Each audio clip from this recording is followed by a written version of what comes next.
Assalamualaikum warahmatullahi wabarakatuh. Salam sejahtera bagi kita semua.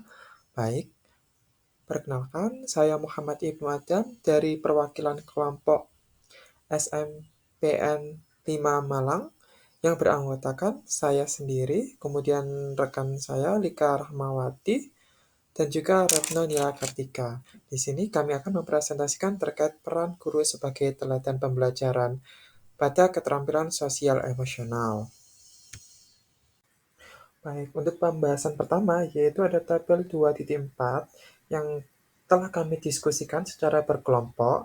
Yang pertama yaitu ada kondisi ya, apa tantangan bagi guru untuk menjadi contoh atau teladan khususnya dalam hal sosial emosional. Nah, tentunya tantangan bagi guru untuk menjadi contoh atau teladan khususnya dalam sosial emosional adalah adanya tekanan, baik dari luar maupun dalam, untuk profesi guru harus dapat dan bisa menjadi model yang baik, serta terus berkelanjutan dan konsisten untuk menunjukkan sikap maupun perilaku yang benar dan baik kepada peserta didiknya. Nah, guru juga harus dapat menunjukkan kemampuan sosial emosional ini secara baik, konsisten dalam berbagai situasi. Tentunya situasi yang kita harapkan tidaklah selalu ideal, bisa saja berbeda dengan teori, yang mana guru mendapat tantangan untuk dapat beradaptasi dengan sosial emosional yang baik di berbagai keadaan sesulit apapun itu. Selain itu, guru juga dapat mengelola emosi mereka sendiri, kemudian mengajarkan kepada peserta didiknya bagaimana cara mengelola emosi yang baik tersebut, baik dari dalam diri mereka maupun kepada orang lain, seperti itu. Yang kedua, berikutnya ada kasus yang berkaitan berdasarkan pengalaman, pengamatan, proses belajar mengajar yang pernah kami ikuti. Dalam pengalaman saya pribadi, saya pernah mengamati proses belajar mengajar yang menunjukkan bahwa salah satu kasus terkait tantangan pada kondisi sebelumnya. Nah, hal tersebut eh, saya amati, mungkin beberapa kelompok saya juga pernah melihatnya, ada ketidakcocokan antara perilaku guru dengan apa yang diajarkan. Misalnya, tanpa menyebut merek dan sebagainya, mungkin di beberapa lingkungan sekolah pernah terjadi sekolah lain seperti itu. Misalnya seorang guru mengajarkan peserta didiknya untuk berbicara dengan sopan, tetapi di sisi lain mungkin di tempat lain dirinya sendiri itu tidak mengikuti apa yang ia ajarkan, sebagaimana seseorang yang meludah kemudian menelan ludahnya sendiri. Nah, hal ini tentu saja bisa jadi membuat peserta didik kebingungan ketika melihat situasi demikian ada di depan mata kepalanya sendiri. Yang mana tentunya anak merupakan pencontoh yang baik. Hal tersebut sebisa mungkin dihindari agar anak tersebut tidak mencontohnya. Oke, ketiga, apakah karakteristik siswa bisa mempengaruhi penerapan pembelajaran sosial emosional? Jelaskan bagaimana menghadapi kendala tersebut. Nah, yang kami ketahui setelah berdiskusi, karakteristik peserta didik ataupun siswa dapat mempengaruhi penerapan pembelajaran sosial emosional. Kenapa? Misalnya saja, terdapat peserta didik dengan tingkat kematangan sosial yang kurang atau masih rendah, bahkan mempunyai masalah emosional itu sendiri. Yang mana dalam hal ini, guru tentunya memerlukan pendekatan yang sedikit berbeda daripada lingkungan yang ideal, sebagaimana anak-anak yang lain yang pada umumnya sesuai dengan teori. Nah, selain berbeda, tentunya seorang guru juga menanggapi kasus tersebut akan menggunakan teknik pembelajaran yang lebih terstruktur lagi.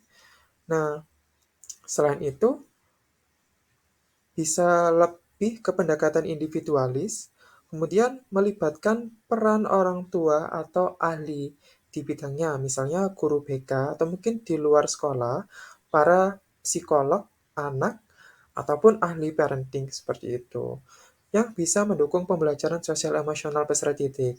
Hal ini juga memerlukan waktu yang lebih lama juga. Nah, kemudian ada satu topik diskusi lagi terkait bagaimana sekolah bisa mendukung pembelajaran sosial emosional dan apa saja tantangan bagi sekolah. Nah, sekolah dapat mendukung pembelajaran sosial emosional dengan misalnya memberikan pelatihan serta dukungan yang diperlukan bagi guru yang belum memahami terkait ilmu sosial emosional tersebut. Kemudian guru juga dapat mengembangkan berbagai program yang dirancang untuk bisa mempromosikan keterampilan sosial emosional kepada peserta didik. Misalnya webinar, seminar, atau mungkin mungkin ke pelatihan, dan juga guru-guru juga bisa menyelipkan hal tersebut ke mapel atau bidang studi yang diajarkannya. Kemudian dengan mengintegrasikannya pada pembelajaran, maka guru-guru juga dapat membangun iklim belajar yang positif serta mendukung peserta didik. Hal tersebut akan menciptakan rasa aman dan nyaman kepada peserta didik, karena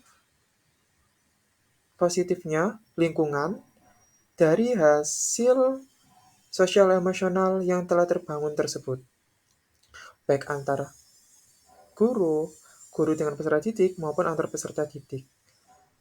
Kemudian tantangan bagi sekolah sama yang telah saya jelaskan, dalam menghadapi tantangan yang ada tentunya diperlukan sumber daya yang lebih, kemudian waktu yang lebih juga, yang mana bisa saja jika tidak berhati-hati bisa memotong kegiatan pembelajaran yang ada. Kemudian tantangan dari dalam yaitu beberapa sekolah atau banyak sekolah terkait mereka yang belum terbuka dengan pembelajaran sosial emosional tentunya belum memiliki instrumen untuk mengukur dan mengevaluasi efektivitas program sosial emosional itu.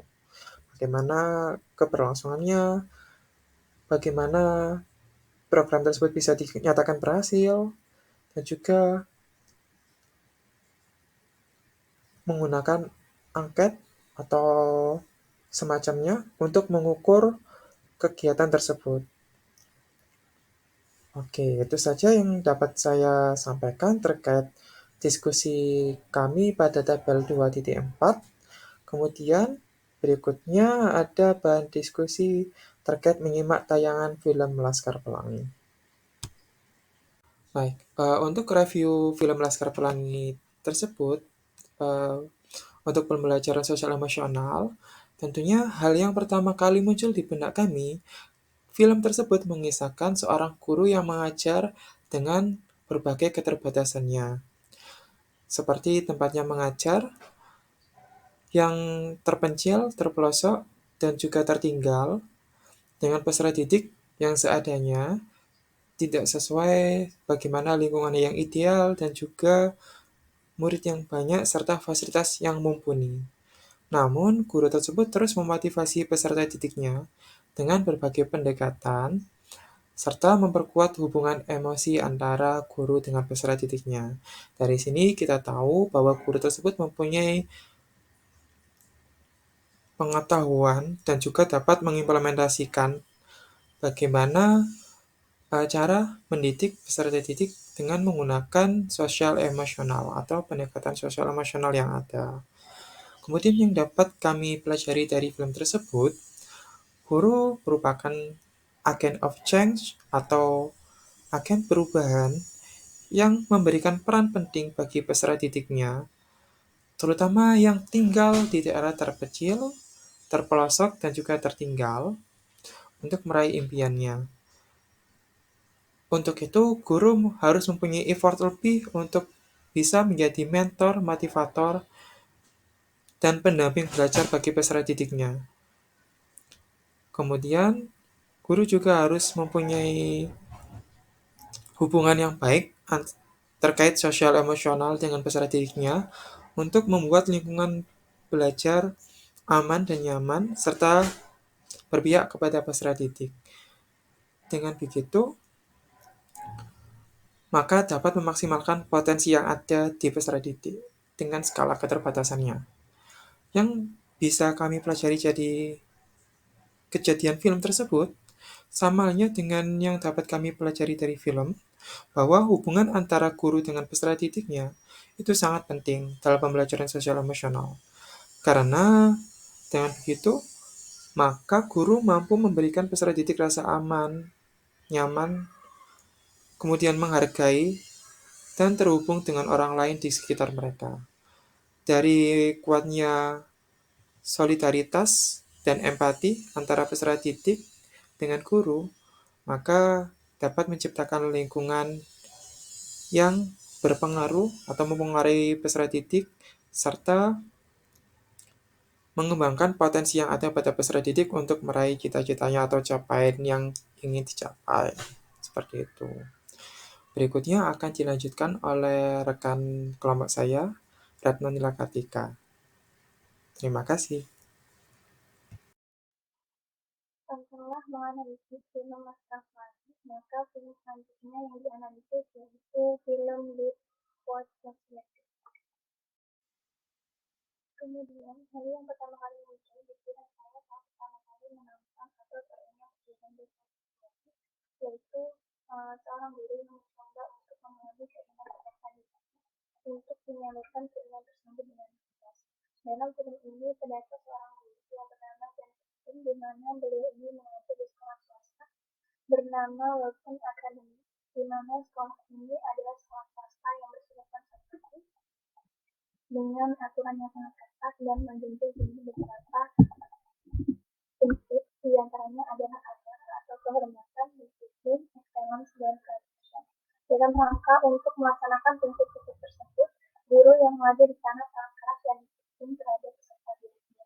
Selain demi prinsip, hal tersebut juga dilakukan untuk memastikan para peserta didiknya ini dapat masuk ke universitas unggulan sesuai keinginan para orang tua. Tidak jarang upaya tersebut menyebabkan proses belajar di kelas menjadi monoton dan membosankan, seperti hanya menghafal apa yang diajarkan oleh guru maupun mengetik di buku kemudian mencatatnya. Hal ini berbeda dengan cara mengajar dari John Keating, di mana beliau bertekad membebaskan pikiran peserta didiknya untuk tidak hanya terpaku pada aturan masyarakat. Kemudian, apa yang dapat dipelajari dari film tersebut berhubungan dengan guru yang jadi agen perubahan atau teacher is agent of change. Dari film tersebut dapat diketahui bahwasanya Pak Jensi ini menjadi sosok guru yang mampu melakukan perubahan bagi peserta didiknya melalui kata-kata yang sering diucapkan beliau, yaitu rela kesempatan menjadi suatu alasan bagi pendorong bagi peserta didik untuk melakukan apapun yang mereka inginkan. Beliau selalu berkata kepada para peserta didiknya untuk berpikir semau mereka, jadilah apa saja, lakukan apa saja dan raihlah kesempatan tersebut. Misalnya, terdapat peserta didik bernama Mei yang sangat ingin mengikuti pertunjukan drama dan ia sudah terpilih menjadi pemeran utama. Akan tetapi, orang tua Neil ini tidak mengizinkan hal tersebut karena sudah terpengaruh dengan kata-kata Pak Bengkulu ini. Neil akhirnya memutuskan untuk memasukkan surat izin beserta tanda tangan ayahnya. Ayah Neil mengetahui perbuatan tersebut dan mengizinkan Neil mengikuti pertunjukan drama. Setelah pementasan, ayah Neil ini menyampaikan keputusannya untuk mengeluarkan Neil dari Welcome Academy dan berencana memasukkan Neil ini ke sekolah militer. Neil sangat tidak menyukai rencana ayahnya hingga pada akhirnya Neil membuat keputusan untuk mengakhiri hidupnya dengan pistol milik ayahnya. Meskipun Pak John Keating ini tidak mampu melawan sistem pendidikan atau sistem sekolah yang sudah lama terbangun karena adanya tradisi ini, tetapi beliau telah mampu sedikit memberikan pandangan bagi peserta didiknya untuk mengungkapkan ide mereka, keinginan mereka secara selanjutnya adalah apa yang bisa dipelajari dari pendidikan atau tersebut dan apa hubungannya dengan pembelajaran sosial emosional. Hal yang dapat dipelajari dari film Deadpool Society ini adalah bahwasanya seorang guru atau sistem pendidikan di suatu sekolah harus mengerti dan memahami apa yang menjadi keinginan dan kebutuhan peserta didiknya dalam proses belajar.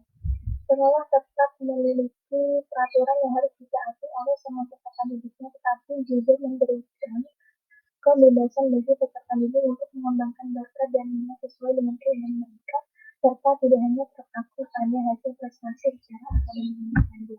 Dalam film Bad Society ini memiliki hubungan dengan pembelajaran sosial emosional, di mana guru harus menguasai 4 kompetensi, di antaranya adalah empati, compassion, mindfulness, dan critical thinking. Keempat kompetensi ini dapat ditunjukkan oleh Pak John Keating dalam proses pembelajarannya, di antaranya sebagai berikut. Yang pertama adalah empati, di mana Pak John Keating ini menunjukkan sikap empati kepada peserta didiknya, di mana sebagian besar peserta didik yang sekolah di luar akademik memilih untuk melaksanakan pilihan dan perintah dari orang tuanya dan melupakan keinginan mereka sendiri. Misalnya terdapat kisah didik bernama Mei, di mana ia bersekolah di luar akademik atas permintaan dari orang tuanya, meskipun Neil ini sudah menikmati posisinya menjadi asisten pemimpin buku tahunan. Ayahnya berpikir bahwasanya kegiatannya menjadi pemimpin buku akan mengganggu prestasi belajarnya. Yang kedua adalah compassion atau kasih sayang, di mana kasih sayang terhadap diri sendiri ditunjukkan dengan ketidakberdayaannya Pak John Keating dalam mengubah sistem pendidikan yang sudah berani atau turun-temurun di level akademik, sehingga Pak John Keating hanya bisa memberikan dukungan atau motivasi kepada anak-anaknya bahwasanya pendidikan adalah belajar untuk berpikir sendiri, di mana mereka bebas menentukan keinginan mereka. Yang ketiga adalah mindfulness atau perhatian, di mana Pak John Keating ini menunjukkan perhatian kepada peserta didiknya dengan memberikan metode pengajaran, di mana beliau selalu mengucapkan kata-kata untuk berpikir sama mereka, jadilah apa saja, lakukan apa saja, datanglah ke tempat tersebut. Beliau selalu memberikan dorongan dan semangat kepada peserta didiknya untuk melakukan apapun secara bebas sesuai dengan apa yang mereka inginkan. Yang keempat adalah critical thinking. Pak John Keating selalu berusaha bagaimana cara agar dapat mengubah sistem pendidikan yang ada dengan memberikan kebebasan bagi peserta didik untuk tidak hanya berfokus pada pencapaian prestasi secara akademiknya saja, tetapi juga memfasilitasi prestasi secara non-akademik, memberikan dukungan lebih kepada peserta didik sesuai dengan keinginan mereka masing-masing, tanpa adanya paksaan yang membuat peserta didik merasa stres dan tertekan, bahkan menyebabkan peserta didik tersebut melakukan hal-hal yang berbahaya, misalnya sampai adalah mengakhiri hidupnya atau bunuh. Selanjutnya, dengan saya Lika Rahmawati Wahidah akan mereview film yang terakhir, yaitu terkait dengan film Sekolah Rimba. Terdapat beberapa hal yang ingin saya review. Yang pertama yaitu hal apa yang pertama kali muncul di pikiran saya saat pertama kali menonton dan teringat film tersebut. Di antaranya yaitu adanya perjuangan, ketulusan, dan keikhlasan serta pengorbanan yang diberikan oleh seorang guru dalam menempuh medan hutan rimba dengan perjalanan yang sangat jauh dan gelap demi untuk memberikan pendidikan di wilayah terdalam atau suku terdalam, di mana pada saat itu suku itu menganggap bahwa pendidikan itu merupakan sebuah kutukan yang dapat membuat kehidupan mereka terganggu ke depannya. Kemudian film ini juga menyadarkan kepada kita pentingnya pendidikan yang memberikan impact besar kepada kehidupan, baik kehidupan diri sendiri dan orang lain. Sehingga dalam film ini menunjukkan adanya simbol perubahan sosial dan pelestarian hutan setempat yang menyadarkan kepada kita adanya keseimbangan alam dan sosial itu saling berkaitan dan mempengaruhi perilaku manusia karena pengaruh pendidikan.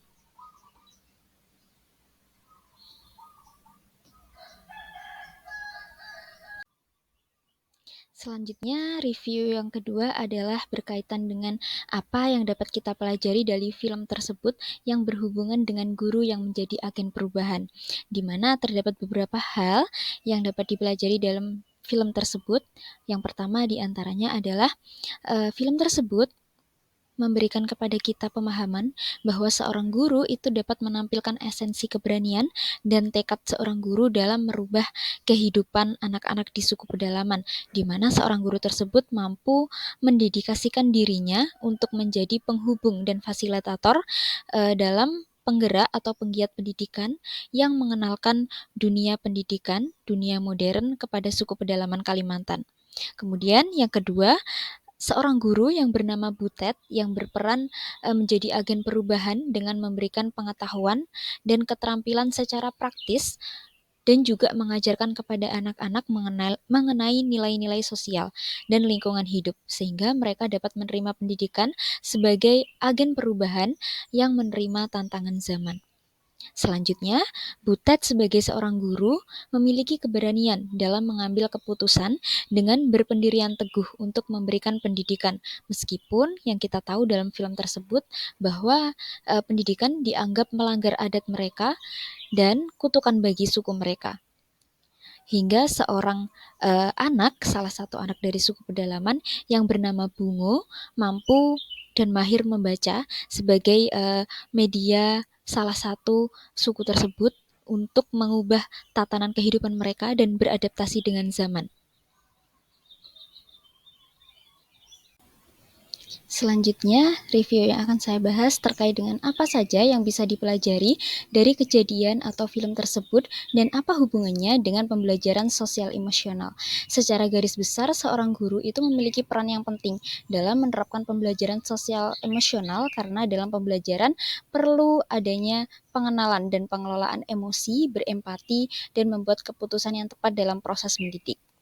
Terdapat beberapa kompetensi dalam pembelajaran sosial emosional, di antaranya yang pertama yaitu empati, di mana dalam film tersebut Butet sebagai seorang guru menunjukkan empatinya yang disertai dengan perjuangan dan kemampuannya dalam memahami siswa secara mendalam pada situasi pribadi dan sosial, serta peduli dan perhatian terhadap emosi yang dimiliki oleh siswa tersebut. Kemudian kompetensi yang kedua adalah compassion atau kasih sayang. Ditunjukkan dengan seorang guru yang bernama Butet yang membantu orang lain secara objektif dan menentukan cara terbaik yang dia miliki dalam menghadapi tantangan tersebut hingga akhirnya guru Butet tersebut mendirikan sekolah di rumah seorang ibu yang bernama Ibu Pariah yang merelakan sebagian rumahnya dijadikan sebagai tempat belajar anak-anak suku pedalaman. Kemudian kompetensi yang ketiga yaitu mindfulness atau perhatian, di mana di situ terdapat kesadaran yang muncul dari seorang guru yang bernama Butet dalam memberikan perhatiannya yang dilandasi dengan rasa ingin tahu dan kebaikan. Butet sebagai seorang relawan guru dapat melihat secara jelas dan menerima dalam menghadapi kenyataan tanpa menghakimi situasi penolakan dengan masuknya pendidikan pada suku yang sedang diajar oleh Butet. Kemudian yang terakhir, kompetensi yang terakhir adalah critical inquiry, di mana merupakan suatu penyelidikan secara kritis. Terdapat proses yang dijalankan oleh seorang Butet sebagai seorang guru dalam mengumpulkan informasi, melakukan evaluasi terhadap ide atau perspektif yang berbeda sehingga dapat melakukan analisis yang tepat dan perlakuan yang tepat dalam situasi dan kondisi yang dimiliki oleh suku pedalaman tersebut.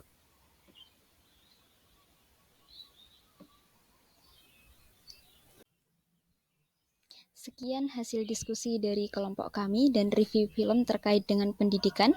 Terima kasih. Wassalamualaikum warahmatullahi wabarakatuh.